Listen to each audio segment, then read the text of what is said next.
ಬಹಳ ಜನ ಮಂತ್ರಿಗಳು ಪರಮೇಶ್ವರ್ ಅವರು, ಜಾರ್ಜ್ ಅವರು, ಮುನಿಯಪ್ಪನವರು, ದಸನಾಪುರ ಅವರು, ತಂಗಡಿಗೆಯವರು, ರಹೀಂ ಖಾನ್ ಅವರು, ಇವರೆಲ್ಲರೂ ಕೂಡ, ಆಮೇಲೆ ನಮ್ಮ ತನ್ವೀರ್ ಸೇಠ್ ಅವರು ಎಲ್ಲರೂ ಮಾತಾಡಬೇಕಾಗಿತ್ತು. MLAಗಳು ಕೂಡ ಮಾತಾಡಬೇಕಾಗಿತ್ತು. ಆದರೆ ಸಮಯದ ಅಭಾವದಿಂದ ಅವ್ರು ಯಾರು ಕೂಡ ಮಾತಾಡಲಿಕ್ಕೆ ಹೋಗ್ಲಿಲ್ಲ. ಮತ್ತೆ ಖರ್ಗೆ ಅವರು ವಾಪಸ್ ಹೋಗ್ಬೇಕಾಗಿರೋದ್ರಿಂದ ಈ ಎಲ್ಲ ಕಾರಣಗಳಿಗಾಗಿ ಅವ್ರು ಯಾರು ಕೂಡ ಮಾತಾಡಲಿಲ್ಲ. ಅವರು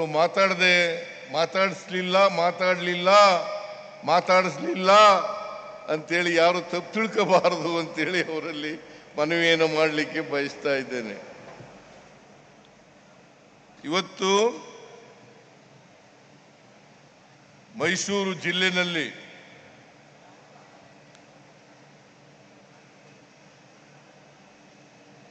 ಅನೇಕ ಅಭಿವೃದ್ಧಿ ಕಾರ್ಯಕ್ರಮಗಳಿಗೆ ಶಂಕುಸ್ಥಾಪನೆ ಮತ್ತು ಉದ್ಘಾಟನೆ ಈ ಕಾರ್ಯಕ್ರಮಗಳನ್ನು ಜಿಲ್ಲಾಡಳಿತ ಹಮ್ಮಿಕೊಂಡಿದೆ. ಈ ಸಭೆಗೆ JDSನವರು BJPಯವರು ಬರಬೇಕಾಗಿತ್ತು. ಅವರು ಬಂದಿದ್ರೆ ಇವತ್ತು ಮೈಸೂರು ಜಿಲ್ಲೆಯಲ್ಲಿ ಏನೆಲ್ಲ ಅಭಿವೃದ್ಧಿ ಕಾರ್ಯಕ್ರಮಗಳು ನಡೀತಾ ಇದ್ದಾವೆ ಅಂತಕ್ಕಂಥದ್ದು ಗೊತ್ತಾಯ್ತಾ ಇತ್ತು. ಇವತ್ತು ಒಂದೇ ದಿನ 2578 ಕೋಟಿ 2078 ಕೋಟಿ ರೂಪಾಯಿಗಳಿಗೆ ಶಂಕುಸ್ಥಾಪನೆ ಮತ್ತು ಉದ್ಘಾಟನೆಯನ್ನ ಮಾಡ್ತಾ ಇದ್ದೇವೆ. ನಾನು ಬಿಜೆಪಿಯವರಿಗೆ, JDSನವರಿಗೆ ಕೇಳ್ತಾ ಇದ್ದೀನಿ, ನೀವು ಆರೋಪಗಳನ್ನು ಮಾಡ್ತೀರಿ, ಸುಳ್ಳು ಆರೋಪಗಳನ್ನು ಮಾಡ್ತೀರಿ, ಸುಳ್ಳು ಅಪವಾದಗಳನ್ನು ಮಾಡ್ತೀರಿ. ನಾನು ಅನೇಕ ಬಾರಿ ಹೇಳಿದ್ದೀನಿ, ನಿಮಗೆ ಸತ್ಯ ಗೊತ್ತಾಗಬೇಕು ಅಂತಂದ್ರೆ, ಜನರಿಗೆ ಸುಳ್ಳು ಹೇಳೋದನ್ನ ನಿಲ್ಲಿಸಬೇಕು ಅಂತನ್ನೋದಾದ್ರೆ, ಜನರನ್ನ ತಪ್ಪು ದಾರಿಗೆ ಎಳೀತಕ್ಕಂಥ ಪ್ರಯತ್ನವನ್ನ ಮಾಡ್ತಕ್ಕಂಥದನ್ನ ನೀವು ನಿಲ್ಲಿಸಬೇಕಾದ್ರೆ ನೀವೆಲ್ಲರೂ ಕೂಡ ಒಂದೇ ವೇದಿಕೆಗೆ ಬರಬೇಕು. ಬಿಜೆಪಿಯ ಮುಖಂಡರು, JDSನ ಮುಖಂಡರು ಒಂದೇ ವೇದಿಕೆಗೆ ಬಂದ್ರೆ ನಾನು ಆ ವೇದಿಕೆಗೆ ಬರಲಿಕ್ಕೆ ತಯಾರಾಗಿದ್ದೀನಿ. ಚರ್ಚೆ ಮಾಡೋಣ. ನೀವೇನು ಮಾಡಿದ್ರಿ, ನಾವೇನು ಮಾಡೋದು, ನೀವೇನು ಮಾಡಿದ್ರಿ, ನಾವೇನು ಮಾಡೋದು ಅಂತಕ್ಕಂಥದ್ದನ್ನು ಚರ್ಚೆ ಮಾಡೋಣ. ಇವತ್ತು ಅಭಿವೃದ್ಧಿ ಕಾರ್ಯಕ್ರಮಗಳಿಗೆ ಹಣ ಇಲ್ಲದೆ ಹೋಗಿದ್ರೆ ಬಿಜೆಪಿಯವರು ಹೇಳ್ತಾರೆ, ಗ್ಯಾರಂಟಿ ಯೋಜನೆಗಳನ್ನು ಜಾರಿ ಕೊಟ್ಟು ಅಭಿವೃದ್ಧಿ ಕಾರ್ಯಕ್ರಮಗಳಿಗೆ ಹಣ ಇಲ್ಲ, ಖಜಾನೆ ಖಾಲಿಯಾಗಿದೆ, ರಾಜ್ಯ ಸರ್ಕಾರ ದಿವಾಳಿಯಾಗಿದೆ. ದಿವಾಳಿಯಾಗಿದ್ರೆ, ಖಜಾನೆ ಖಾಲಿಯಾಗಿದ್ರೆ ಇವತ್ತು 2578 ಕೋಟಿ 2578 ಕೋಟಿ ರೂಪಾಯಿಗಳಿಗೆ ಶಂಕುಸ್ಥಾಪನೆ ಉದ್ಘಾಟನೆಯನ್ನು ಮಾಡಲಿಕ್ಕೆ ಆಗ್ತಾ ಇರಲಿಲ್ಲ. ಬೇಕಾದ್ರೆ ನೀವು ವೆರಿಫೈ ಮಾಡಬಹುದು, ಯಾರು ಬೇಕಾದ್ರೂ ವೆರಿಫೈ ಮಾಡಬಹುದು. ಮೈಸೂರು ನಗರದಲ್ಲಿ ಬಿಜೆಪಿ ಒಬ್ಬ ಶಾಸಕರಿದ್ದಾರೆ, ಹುಣಸೂರಿನಲ್ಲಿ JDS ಶಾಸಕರಿದ್ದಾರೆ.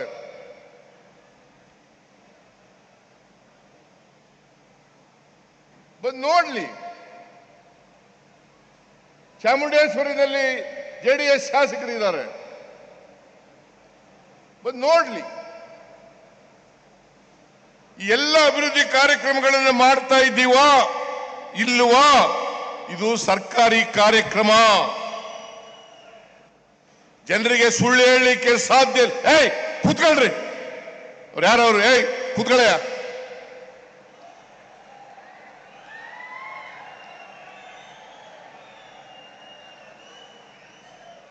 ಪೇಟ ಕೂತ್ಕೋ.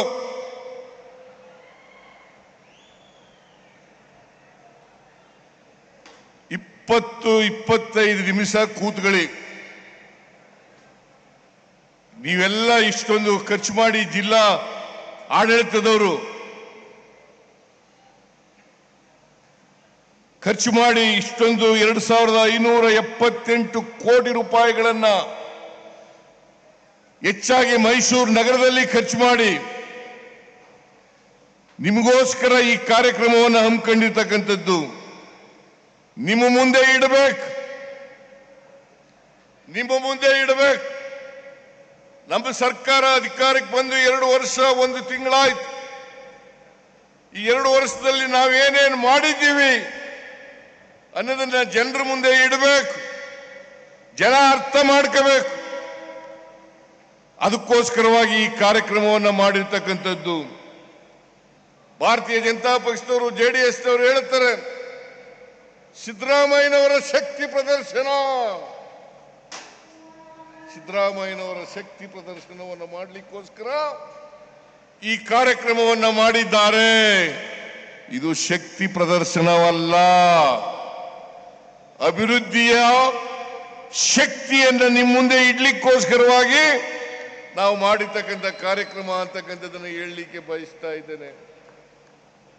ಮತ್ಸರ ಇರಬೇಕು, ಆದರೆ ಈ ಮಟ್ಟದಲ್ಲಿ ಮತ್ಸರ ಇರಬಾರದು. ಬಿಜೆಪಿಯವರು, JDSನವರು ಇದಾರಲ್ಲ, ಅವರು ಸಹಿಸ್ಕೊಳ್ಳಕ್ಕಾಗಲ್ಲ. ಅವರು ಸಹಿಸ್ಕೊಳ್ಳಕ್ಕಾಗದೇನೆ ಸುಳ್ಳುಗಳನ್ನ ಹೇಳಿ ಜನರನ್ನ ದಾರಿ ತಪ್ಪಿಸ್ತಕ್ಕಂಥ ಕೆಲಸವನ್ನ ಮಾಡ್ತಾ ಇದ್ದಾರೆ. ನಾನು ಹೇಳ್ತೀನಿ, ನೀವು 5 ವರ್ಷ ಅಧಿಕಾರದಲ್ಲಿದ್ರಿ. ಹಿಂದೆ 2008ರಿಂದ 13ರವರೆಗೆ ಅಧಿಕಾರದಲ್ಲಿದ್ರಿ. ಆಮೇಲೆ 2019ರಿಂದ 23ರವರೆಗೂ ಅಧಿಕಾರದಲ್ಲಿದ್ರಿ. ನೀವು ಮೈಸೂರು ನಗರಕ್ಕೆ ಏನು ಮಾಡಿದ್ರಿ? ನಮ್ಮ DK ಶಿವಕುಮಾರ್ ಹೇಳ್ತಾ ಇರ್ತಾರೆ, ಸಾಕ್ಷಿ ಗುಡ್ಡ ಬಿಟ್ಟೋಗಿದ್ದೀರಾ. ಏನ್ ಸಾಕ್ಷಿ ಗುಡ್ಡ ಬಿಟ್ಟೋಗಿದ್ದೀರಪ್ಪ ನೀವು? ಏನಾದ್ರು ಮಾಡಿದ್ರೆ ಹೇಳಿ. 4 ವರ್ಷಗಳ ಅಧಿಕಾರದಲ್ಲಿದ್ರಿ ನೀವು. ಅದು ಜನರ ಆಶೀರ್ವಾದದಿಂದ ನೀವು ಅಧಿಕಾರಕ್ಕೆ ಬಂದಿದ್ದಲ್ಲ. 2008ರಲ್ಲಿ ಅಧಿಕಾರಕ್ಕೆ ಬಂದದ್ದು, 2023ರಲ್ಲಿ ಅಧಿಕಾರಕ್ಕೆ ಬಂದದ್ದು ಅಲ್ಲ, 2018ರಲ್ಲಿ ಅಧಿಕಾರಕ್ಕೆ ಬಂದದ್ದು. ನೀವು ಹಿಂಬಾಗಲಿನಿಂದ ಬಂದಿದ್ದೀರಿ ಹೊರತು ಜನರ ಆಶೀರ್ವಾದವನ್ನು ಪಡ್ಕೊಂಡು ಅಧಿಕಾರಕ್ಕೆ ಬಂದಿಲ್ಲ. ಆಪರೇಷನ್ ಕಮಲ ಮಾಡಿ ಅಧಿಕಾರಕ್ಕೆ ಬಂದಿರತಕ್ಕಂಥದ್ದು ಇವರು. 2008ರಲ್ಲಿ ಎಷ್ಟು ಗೆದ್ದಿದ್ರು ಇವರು? 110 ಜನ, 113 ಜನ ಗೆಲ್ಲಲಿಕ್ಕಾಗಲಿಲ್ಲ ಇವರು. 2018ರಲ್ಲಿ ಇವ್ರು ಗೆದ್ದದ್ದು ಎಷ್ಟು? 104 ಜನ, 113 ಜನ ಗೆಲ್ಲಿಲ್ಲ ಭಾರತೀಯ ಜನತಾ ಪಕ್ಷದವರು. ಇನ್ನು JDSನವರು ಬಿಡಿ, ಅವರು ಪ್ರತಿ ಸಾರಿನೂ ಕೂಡ ಕಡಿಮೆ ಆಗ್ತಾ ಬರ್ತಾ ಇದ್ದಾರೆ. 5 ವರ್ಷಕ್ಕೆ ಕಡಿಮೆ ಆಗ್ತಾ ಬರ್ತಾ ಇದ್ದಾರೆ. ಕಳೆದ ಬಾರಿ ಗೆದ್ದಿದ್ದದ್ದು 18. ನಾನು ಜನತಾದಳ ಎಸ್ನ ಅಧ್ಯಕ್ಷನಾಗಿದ್ದಾಗ ಒಟ್ಟು ಗೆದ್ದಿದ್ದಂಥ ಸ್ಥಾನಗಳು 59. ಈಗ ಎಷ್ಟಪ್ಪ ದೇವೇಗೌಡ್ರೆ, ಕುಮಾರಸ್ವಾಮಿ ಎಷ್ಟು ಗೆದ್ದಿದ್ದೀರಿ? ಈಗ ನೀವು ಗೆದ್ದಿರೋದು 18 ಸ್ಥಾನಗಳನ್ನು ಮಾತ್ರ. ನೀವು ಯಾವ ಕಾರಣಕ್ಕೂ ಕೂಡ ಕರ್ನಾಟಕದಲ್ಲಿ ಮತ್ತೆ ಅಧಿಕಾರಕ್ಕೆ ಬರಲಿಕ್ಕೆ ಸಾಧ್ಯ ಇಲ್ಲ. ನಿಮ್ಮ ಸ್ವಂತ ಶಕ್ತಿ ಮೇಲಂತೂ ಬರಲಿಕ್ಕೆ ಸಾಧ್ಯ ಇಲ್ಲ. ಈಗ ನೀವು ಯಾವಾಗ ವೀಕ್ ಆಗ್ಲಿಕ್ಕೆ ಶುರು ಮಾಡಿದ್ರಿ, MLAಗಳು ನಿಮ್ಮನ್ನೆಲ್ಲ ಕೈ ಬಿಡ್ಲಿಕ್ಕೆ ಪ್ರಾರಂಭ ಮಾಡಿದ್ರು, ಜನ ನಿಮ್ಮನ್ನ ಕೈ ಬಿಡ್ಲಿಕ್ಕೆ ಪ್ರಾರಂಭ ಮಾಡಿದ್ರು, ಬಿಜೆಪಿಯವ್ರ ಜೊತೆ ಸೇರ್ಕೊಂಡಿದ್ದೀರಿ. ಬಿಜೆಪಿಯವ್ರ ಜೊತೆ ಸೇರ್ಕೊಂಡಿದ್ದಾರೆ. ಕಳೆದ ಲೋಕಸಭಾ ಚುನಾವಣೆಯಲ್ಲಿ ಎಷ್ಟು ಗೆದ್ರು ಅವರು? 2 ಸ್ಥಾನಗಳನ್ನು ಮಾತ್ರ. 2 ಸ್ಥಾನಗಳನ್ನು ಮಾತ್ರ. 17 ಸ್ಥಾನಗಳನ್ನು ಬಿಜೆಪಿ ಗೆದ್ರು. 17 ಸ್ಥಾನಗಳನ್ನು ಬಿಜೆಪಿ ಗೆದ್ರು. 2 JDS ಅದು ಇಬ್ರು ಸೇರ್ಕೊಂಡು ನಾವು 2018ರಲ್ಲಿ ಒಂದೇ ಒಂದು ಗೆದ್ದಿದ್ದದ್ದು. 2018ರಲ್ಲಿ ಒಂದೇ ಗೆದ್ದಿದ್ದದ್ದು. ಆಮೇಲೆ 2024ರಲ್ಲಿ ನಾವು ಗೆದ್ದದ್ದು 9 ಸ್ಥಾನಗಳು.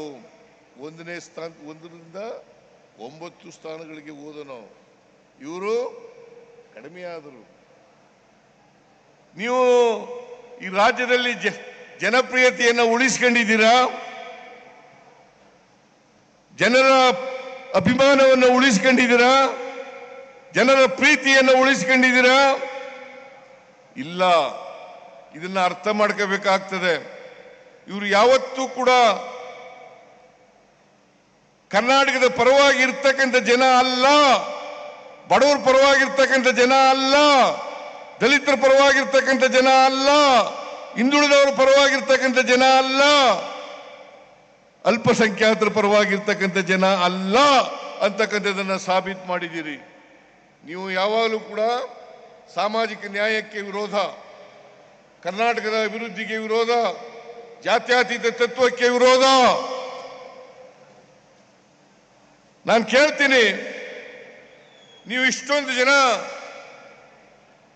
ಲೋಕಸಭೆಯಲ್ಲಿ ಇದ್ದಿರಲ್ಲ, ಕೇಂದ್ರದಲ್ಲಿ ನಿಮ್ಮದೇ ಅಧಿಕಾರ ಇದೆಯಲ್ಲ, ನರೇಂದ್ರ ಮೋದಿ ಅವರು ಪ್ರಧಾನಮಂತ್ರಿ ಆಗಿದ್ದಾರಲ್ಲ, ಕುಮಾರಸ್ವಾಮಿ ಅವರು ಇಂಡಸ್ಟ್ರೀಸ್ ಮಿನಿಸ್ಟರ್ ಆಗಿದ್ದಾರಲ್ಲ, ಕರ್ನಾಟಕದಿಂದ ನಾವು ಕೊಡ್ತಕ್ಕಂಥ ತೆರಿಗೆ, ಕರ್ನಾಟಕದಿಂದ ನಾವು ಕೊಡ್ತಕ್ಕಂಥ ತೆರಿಗೆ 4.5 ಲಕ್ಷ ಕೋಟಿಗೂ ಹೆಚ್ಚು. 4.5 ಲಕ್ಷ ಕೋಟಿಗೂ ಹೆಚ್ಚು. ನಮಗೆ ವಾಪಸ್ ಬರ್ತಕ್ಕಂಥದ್ದು ಎಷ್ಟಪ್ಪ ಅಂತಂದ್ರೆ 65,000 ಕೋಟಿ ರೂಪಾಯಿ ನಮ್ಮಿಂದ ತೆರಿಗೆ ನಾವು ಕೊಡ್ತಕ್ಕಂಥದ್ದು ಕೇಂದ್ರಕ್ಕೆ 4.5 ಲಕ್ಷ ಕೋಟಿ. ನಮಗೆ ಕೇಂದ್ರದಿಂದ ನಮ್ಮ ಪಾಲು ಬರ್ತಕ್ಕಂಥದ್ದು, ತೆರಿಗೆ ಪಾಲು ಬರ್ತಕ್ಕಂಥದ್ದು 65,000 ಕೋಟಿ ರೂಪಾಯಿ. 100 ರೂಪಾಯಿ ಕೊಟ್ರೆ ನಾವು ತೆರಿಗೆ ರೂಪದಲ್ಲಿ ನಮಗೆ ವಾಪಸ್ ಬರ್ತಕ್ಕಂಥದ್ದು ಬರೀ 15 ರೂಪಾಯಿಗಳು ಮಾತ್ರ. ಇದನ್ನ ಅರ್ಥ ಮಾಡ್ಕೋಬೇಕಲ್ಲ. ಯಾವತ್ತಾದ್ರೂ ಕೂಡ JDSನ ಬಿಜೆಪಿಯ ಲೋಕಸಭಾ ಸದಸ್ಯರು ಇದನ್ನ ಕೇಳಿದಾರ? ಕರ್ನಾಟಕಕ್ಕೆ ಅನ್ಯಾಯ ಆಗ್ತಾ ಇದೆ, ಅನ್ಯಾಯ ಆಗ್ತಾ ಇದೆ. ಈ ಅನ್ಯಾಯವನ್ನು ಸರಿಪಡಿಸಿ ಇವ್ರಿಗೆ ಯಾರಿಗೂ ಕೂಡ ನರೇಂದ್ರ ಮೋದಿ ಅವರ ಎದುರುಗಡೆ ನಿಂತ್ಕೊಳ್ಳಿಕ್ಕೆ ಧೈರ್ಯ ಇಲ್ಲ. ನಡುಕ್ತಾರೆ, ಗಡ ಗಡ ಗಡ ಗಡ ಅಂತ ನಡುಕ್ತಾರೆ. ಯಾಕೆ ಕೇಳಲ್ಲ? ಇದು ಕರ್ನಾಟಕಕ್ಕೆ ಮಾಡ್ತಕ್ಕಂಥ ದ್ರೋಹ ಅಲ್ವಾ? ಕರ್ನಾಟಕ ರಾಜ್ಯಕ್ಕೆ ಮಾಡ್ತಕ್ಕಂಥ ದ್ರೋಹ ಅಲ್ವಾ? ಕನ್ನಡಿಗರಿಗೆ ಮಾಡ್ತಕ್ಕಂಥ ದ್ರೋಹ ಅಲ್ವಾ? ಇದನ್ನ ಅರ್ಥ ಮಾಡ್ಕೋಬೇಕಾಗ್ತದೆ. ನೀವು ಇಷ್ಟೊಂದು ಜನ ಬಿಜೆಪಿಯವರು ಹೇಳ್ತಿರಲ್ಲ, ಯಾವತ್ತಾದ್ರೂ ಕೂಡ ಕುಮಾರಸ್ವಾಮಿ ಯಾವತ್ತಾದ್ರೂ ಇದನ್ನ ರೈಸ್ ಮಾಡಿದಾರ ಕ್ಯಾಬಿನೆಟ್ನಲ್ಲಿ ಅಥವಾ ಪಾರ್ಲಿಮೆಂಟ್ನಲ್ಲಿ? ಲೋಕಸಭಾ ಸದಸ್ಯರು, ಬಿಜೆಪಿ ಲೋಕಸಭಾ ಸದಸ್ಯರು ಮಾಡಿದಾರ? ಬಸವರಾಜ ಬೊಮ್ಮಾಯಿ ಮಾಡಿದಾರ?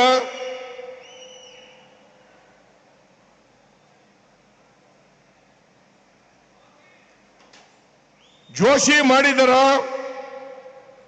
ಯಾರು ಮಾಡಿಲ್ಲ. ಕರ್ನಾಟಕಕ್ಕೆ ಅನ್ಯಾಯ ಆಗ್ತಾ ಇದೆ. ಇವತ್ತು ನಾವು ಗ್ಯಾರಂಟಿ ಯೋಜನೆಗಳನ್ನು ಕೊಟ್ಟರೆ ಅದು ಈಗಾಗಲೇ ಖರ್ಗೆ ಅವರು ಹೇಳಿದ್ರು, ನಮಗಲ್ಲ, ನಮ್ಮ ಮನೆಗಲ್ಲ, ಡಿ ಕೆ ಶಿವಕುಮಾರ್ ಮನೆಗಲ್ಲ, ಅಥವಾ ಇಲ್ಲಿ ಕೂತಿರ್ತಕ್ಕಂಥ ಎಲ್ಲ ಮಿನಿಸ್ಟ್ರಿಗಳು, MLAಗಳು, MLCಗಳು ಅವ್ರ ಮನೆಗಲ್ಲ. ಇದು ನಾವು ಕೊಟ್ಟಿರ್ತಕ್ಕಂಥದ್ದು ಈ ರಾಜ್ಯದ ಬಡವರಿಗೆ. ಅದರಲ್ಲಿ ಯಾವುದೇ ಧರ್ಮ ಇಲ್ಲ, ಯಾವುದೇ ಜಾತಿ ಇಲ್ಲ, ಯಾವುದೇ ಪಕ್ಷ ಇಲ್ಲ. ನಿಮಗೆ ನಾಚಿಕೆ ಆಗಲ್ವಾ? ಬಿಜೆಪಿಯವರಿಗೆ, JDSನವರಿಗೆ ನಾಚಿಕೆ ಆಗಲ್ವಾ? ನಿಮ್ಮ ಪಕ್ಷಕ್ಕೆ ಬೆಂಬಲ ಕೊಟ್ಟಿರ್ತಕ್ಕಂಥವರಿಗೆ, ಅವರ ಬಡವರು ಇದ್ದಾರಲ್ಲ ನಿಮ್ಮ ಪಕ್ಷದಲ್ಲಿ, ಆ ಬಡವರಿಗೂ ಕೂಡ ನಾವು ಗ್ಯಾರಂಟಿ ಯೋಜನೆಗಳನ್ನು ಕೊಟ್ಟಿದ್ದೇವೆ. ಬರೀ ಕಾಂಗ್ರೆಸ್ಗಲ್ಲ, JDSನವ್ರಿಗೂ ಕೂಡ ಕೊಟ್ಟಿದ್ದೇವೆ, ಬಿಜೆಪಿಯವ್ರಿಗೂ ಕೂಡ ಕೊಟ್ಟಿದ್ದೇವೆ, ಕಾಂಗ್ರೆಸ್ನವ್ರಿಗೂ ಕೂಡ ಕೊಟ್ಟಿದ್ದೇವೆ, ಯಾವುದೇ ಪಕ್ಷಕ್ಕೆ ಸೇರದಿದ್ದವ್ರಿಗೂ ಕೂಡ ಕೊಟ್ಟಿದ್ದೇವೆ. ಇಂಥ ಜಾತಿ ಅಂತ ಕೊಟ್ಟಿಲ್ಲ, ಇಂಥ ಧರ್ಮ ಅಂತ ಕೊಟ್ಟಿಲ್ಲ, ಇಂಥ ಪಕ್ಷ ಅಂತ ಕೊಟ್ಟಿಲ್ಲ. ಎಲ್ಲ ಜಾತಿಯವರಿಗೆ, ಎಲ್ಲ ಪಕ್ಷದವರಿಗೆ, ಬಡವರಿಗೆ ಕೊಟ್ಟಿರ್ತಕ್ಕಂಥದ್ದು. ನಿಮಗೆ ನಾಚಿಕೆ ಆಗಬೇಕು. ನಮ್ಮ ಈ ಗ್ಯಾರಂಟಿ ಯೋಜನೆಗಳನ್ನು ನರೇಂದ್ರ ಮೋದಿ ಅವರು ರಾಜಸ್ಥಾನದಲ್ಲಿ ವಿರೋಧ ಮಾಡಿದ್ರು. ರಾಜಸ್ಥಾನದಲ್ಲಿ ಇದನ್ನು ಘೋಷಣೆ ಮಾಡಿದಾಗ ವಿರೋಧ ಮಾಡಿದ್ರು. ಏನಂತ ವಿರೋಧ ಮಾಡಿದ್ರು? ಕರ್ನಾಟಕ ರಾಜ್ಯ ದಿವಾಳಿ ಆಗ್ಬಿಡ್ತದೆ, ಈ ಗ್ಯಾರಂಟಿ ಯೋಜನೆಗಳನ್ನು ಜಾರಿ ಮಾಡಲಿಕ್ಕೆ ಸಾಧ್ಯ ಇಲ್ಲ. ಇವತ್ತು ಸುಮಾರು 55,000 ಕೋಟಿ ರೂಪಾಯಿ ಗ್ಯಾರಂಟಿ ಯೋಜನೆಗಳಿಗೆ ಖರ್ಚಾಗ್ತದೆ. 2 ವರ್ಷದಿಂದ ಯಶಸ್ವಿಯಾಗಿ ಜಾರಿ ಕೊಟ್ಟಿದ್ದೀವಿ. ಮೊನ್ನೆ ಶಕ್ತಿ ಯೋಜನೆ ಈಗ 1 ವಾರ ಆಯಿತು. ನಾನು ಇಲ್ಲಿವರೆಗೆ ಈ ಶಕ್ತಿ ಯೋಜನೆ ಜಾರಿ ಆದ ಮೇಲೆ 500 ಕೋಟಿ ಮಹಿಳೆಯರು ಉಚಿತವಾಗಿ ಪ್ರಯಾಣ ಮಾಡಿದ್ದಾರೆ. ನಾನು ಈಗ 1 ವಾರದ ಹಿಂದೆ 500 ಕೋಟಿ ಟಿಕೆಟ್ ಅನ್ನ ಕೊಟ್ಟಿದ್ದೇನೆ ಮಹಿಳೆಗೆ, ಪ್ರಯಾಣಿಕರಿಗೆ 500 ಕೋಟಿ ಟಿಕೆಟ್ ಅನ್ನು ಕೊಟ್ಟಿದ್ದೇನೆ. ನೀವು ಯಾವಾಗಲಾದ್ರು ಮಾಡಿದ್ರ? ಇವತ್ತು ಮಹಿಳೆಯರೆಲ್ಲ ಖುಷಿಯಾಗಿದ್ದಾರೆ, ಬಡವರೆಲ್ಲ ಖುಷಿಯಾಗಿದ್ದಾರೆ, ದಲಿತರೆಲ್ಲ ಖುಷಿಯಾಗಿದ್ದಾರೆ, ಹಿಂದುಳಿದವರೆಲ್ಲ ಖುಷಿಯಾಗಿದ್ದಾರೆ, ಅಲ್ಪಸಂಖ್ಯಾತರೆಲ್ಲ ಖುಷಿಯಾಗಿದ್ದಾರೆ. ನಿಮಗೆ ಹೊಟ್ಟೆ ಉರಿ ಇದೆಯಲ್ಲ, ಈ ದ್ವೇಷ ಇದೆಯಲ್ಲ, ರಾಜಕೀಯ ದ್ವೇಷ, ನಾನು ಇವತ್ತು ಅವ್ರಿಗೆ ಹೇಳ್ತೀನಿ, ಈ ದ್ವೇಷವನ್ನ ಬಿಡಿ, ಹೊಟ್ಟೆ ಉರಿಯನ್ನ ಬಿಡಿ, ಮತ್ಸರವನ್ನ ಬಿಡಿ, ರಾಜಕೀಯವಾಗಿ ಮಾತಾಡಿ. ನಾನು ಹೇಳ್ತಕ್ಕಂಥದ್ದು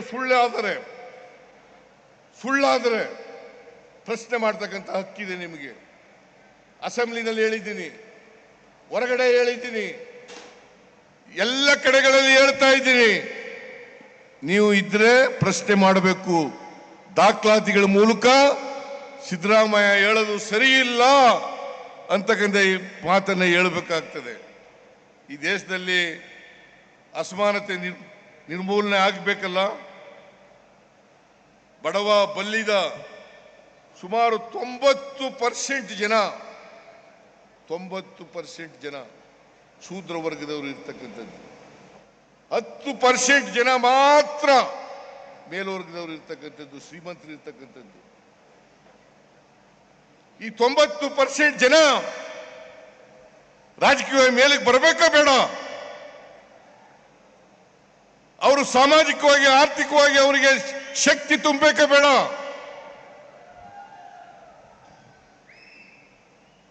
ನೀವು ಯಾವಾಗಲೂ ಕೂಡ ಈ ಬಿಜೆಪಿ ಅವರು ಇದ್ದಾರಲ್ಲ, ನರೇಂದ್ರ ಮೋದಿ ಅವರು ಇದ್ದಾರಲ್ಲ, 10% ಜನರ ಪರವಾಗಿ ಮಾತ್ರ ಮಾತಾಡೋದು, ಅವ್ರಿಗೆ ಮಾತ್ರ ಕೆಲಸ ಮಾಡೋದು, ಅವರಿಗೆ ಎಲ್ಲ ರೀತಿಯಲ್ಲೂ ಕೂಡ ತೆರಿಗೆಗಳನ್ನು ಕಡಿಮೆ ಮಾಡ್ತಕ್ಕಂಥ ಕೆಲಸವನ್ನು ಮಾಡ್ತಾರೆ.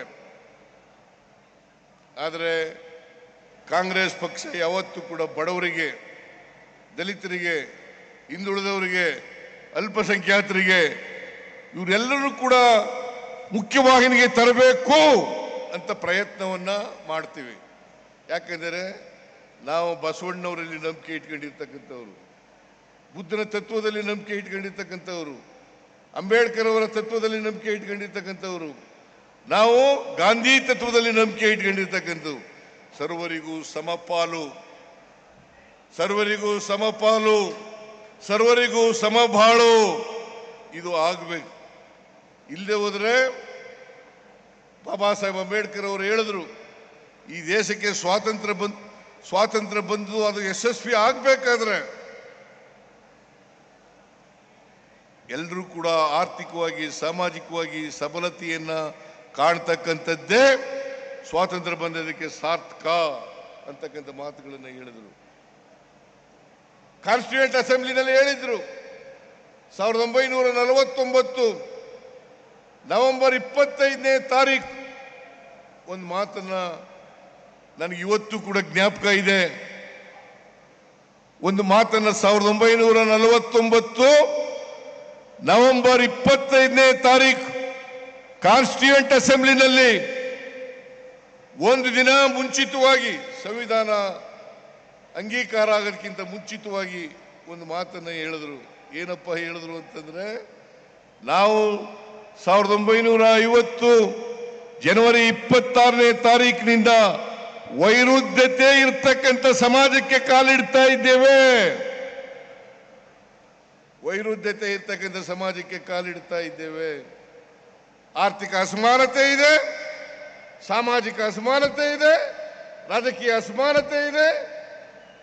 ಇಂಥ ಸಮಾಜದಲ್ಲಿ ನಾವು ಈ ಅಸಮಾನತೆಯನ್ನು ಹೋಗಲಾಡಿಸದೆ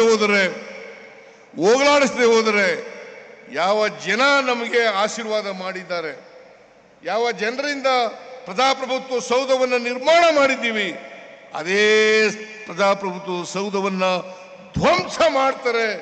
ಎಚ್ಚರಿಕೆಯಿಂದ ಇರಬೇಕು ಅಂತಕ್ಕಂಥ ಮಾತುಗಳನ್ನು ಹೇಳಿದರು. ಇದನ್ನು ಯಾರು ಹೇಳಿದ್ದು? ಬಾಬಾ ಸಾಹೇಬ್ ಅಂಬೇಡ್ಕರ್ ಅವರು.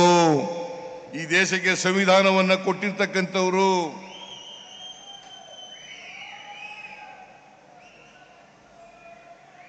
ಇದು ಆಗ್ಬೇಕಾ? ದೇಶದಲ್ಲಿ ಪ್ರಜಾಪ್ರಭುತ್ವ ಧ್ವಂಸ ಆಗ್ಬೇಕಾ? ಧ್ವಂಸ ಆಗಬಾರದು. ಪ್ರಜಾಪ್ರಭುತ್ವ ಉಳಿಬೇಕು, ಸಂವಿಧಾನ ಉಳಿಬೇಕು. ಈ ದೇಶದ ಎಲ್ಲ ಜನರು ಕೂಡ ಸಮಾನವಾಗಿ ಬಾಳ್ತಕ್ಕಂಥ ವ್ಯವಸ್ಥೆ ನಿರ್ಮಾಣ ಆಗಬೇಕು. ಭ್ರಾತೃತ್ವದಿಂದ ಬದುಕ್ತಕ್ಕಂಥ ಸಮಾಜ ನಿರ್ಮಾಣ ಆಗಬೇಕು. ಸಮಾನತೆಯ ಸಮಾಜ ನಿರ್ಮಾಣ ಆಗಬೇಕು. ಈ ಸಮಾಜವನ್ನ ನಿರ್ಮಾಣ ಮಾಡಲಿಕ್ಕೆ ನಾವು ಕಾಂಗ್ರೆಸ್ ಪಕ್ಷ ಮೊದಲಿಂದಲೂ ಕೂಡ ಪ್ರಯತ್ನವನ್ನು ಮಾಡ್ತಾ ಇದೆ. ಸ್ವಾತಂತ್ರ್ಯ ಬಂತವಿಂದ ಜವಾಹರ್ಲಾಲ್ ನೆಹರೂರವರು ಇರ್ಬೋದು, ಇಂದಿರಾ ಗಾಂಧಿ ಅವರು ಇರ್ಬೋದು, ವಲ್ಲಭಾಯ್ ಪಟೇಲ್ ಇರ್ಬೋದು, ಇವರೆಲ್ಲರೂ ಕೂಡ ಪ್ರಯತ್ನವನ್ನು ಮಾಡ್ತಾ ಇದ್ದಾರೆ. ಮನಮೋಹನ್ ಸಿಂಗ್ ಅವರ ಕಾಲದಲ್ಲಿ ನಾವು ಡೈರೆಕ್ಟಿವ್ ಪ್ರಿನ್ಸಿಪಲ್ಸ್ ಹೇಳ್ಕೊಂಡಿದ್ದೀವಿ. ರೈಟ್ ಟು ಇನ್ಫಾರ್ಮೇಶನ್ ಯಾರು ಕೊಟ್ಟವರು? ರೈಟ್ ಟು ಎಜುಕೇಶನ್ ಯಾರು ಕೊಟ್ಟವರು? ಫುಡ್ ಸೆಕ್ಯೂರಿಟಿ ಆಕ್ಟ್ ಅನ್ನ ಯಾರು ಮಾಡಿದ್ರು? ನರೇಂದ್ರ ಮೋದಿ ಅವರು ಮಾಡಿದ್ರ? ಬಿಜೆಪಿ ಅವರು ಮಾಡಿದ್ರ? JDS ನವರು ಮಾಡಿದ್ರ? ಲ್ಯಾಂಡ್ ಎಕ್ಸ್ಚೇಂಜ್ ಆಕ್ಟ್ ಅನ್ನು ಮಾಡಿದವರು ಯಾರು? ಫುಡ್ ಸೆಕ್ಯೂರಿಟಿ ಆಕ್ಟ್ ಮಾಡಿದವರು ಯಾರು?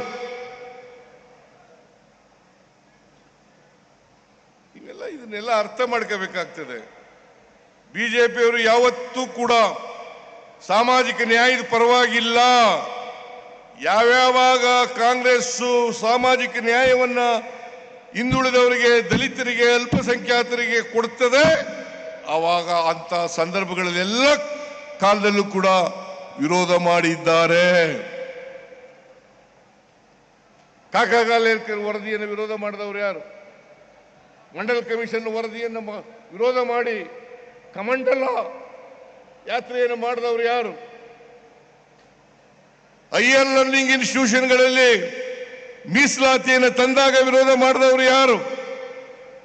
73rd 74th ಅಮೆಂಡ್ಮೆಂಟ್ ಅನ್ನು ತಂದವರು ಯಾರು? 73rd 74th ಅಮೆಂಡ್ಮೆಂಟ್ ತಂದವರು ಯಾರು?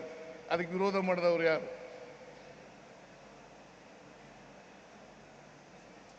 ನೀವು ಯಾವಾಗ ಮಾಡಿದಿರಿ ನೋಡೋಣ, ಹೇಳಿ ನೋಡೋಣ. ಈ RSS BJP ಇದ್ದಾರಲ್ಲ, ಇವರು ಮನುವಾದಿಗಳು, ಸಂವಿಧಾನಕ್ಕೆ ವಿರುದ್ಧ. ಯಾಕಂತಂದ್ರೆ ಸಂವಿಧಾನ ಬಾಬಾ ಸಾಹೇಬ್ ಅಂಬೇಡ್ಕರ್ ಅವರು ಕೊಟ್ಟಿರ್ತಕ್ಕಂಥ ಸಂವಿಧಾನ ಮನುವಾದಕ್ಕೆ ವಿರುದ್ಧವಾಗಿರ್ತಕ್ಕಂಥದ್ದು, ಮನುಸ್ಮೃತಿಗೆ ವಿರುದ್ಧವಾಗಿರ್ತಕ್ಕಂಥದ್ದು. ಅದಕ್ಕೋಸ್ಕರ ವಿರೋಧವನ್ನು ಮಾಡ್ತಾರೆ. ಈಗ ಇನ್ನೊಂದು ಹೇಳಕ್ ಶುರು ಮಾಡ್ಬಿಟ್ಟಿದ್ದಾರೆ ಬಿಜೆಪಿಯವರು ಎಲ್ಲ ಕಡೆ. ಬಾಬಾ ಸಾಹೇಬ್ ಅಂಬೇಡ್ಕರ್ ಅವರನ್ನ ಸೋಲಿಸಿದವರು ಕಾಂಗ್ರೆಸ್ನವರು, ಸೋಲಿಸಿದವರು ಕಾಂಗ್ರೆಸ್ನವರು. ನಾನು ಹೇಳಿದೆ ಅಸೆಂಬ್ಲಿನಲ್ಲಿ, ಬಾಬಾ ಸಾಹೇಬ್ ಅಂಬೇಡ್ಕರ್ ಅವರು ಒಂದು ಪತ್ರವನ್ನು ಬರೆದಿದ್ದಾರೆ ಅವರ ಸ್ನೇಹಿತರಿಗೆ. ಅದರಲ್ಲಿ ಏನು ಹೇಳಿದ್ದಾರೆ ಅಂತಂದ್ರೆ, ನನ್ನನ್ನು ಸೋಲಿಸಿದವರು ಸಾವರ್ಕರ್. ಅವರೇ ಹೇಳಿರೋದು, ಬಾಬಾ ಸಾಹೇಬ್ ಅಂಬೇಡ್ಕರ್ ಅವರು ಹೇಳಿರ್ತಕ್ಕಂಥದ್ದು.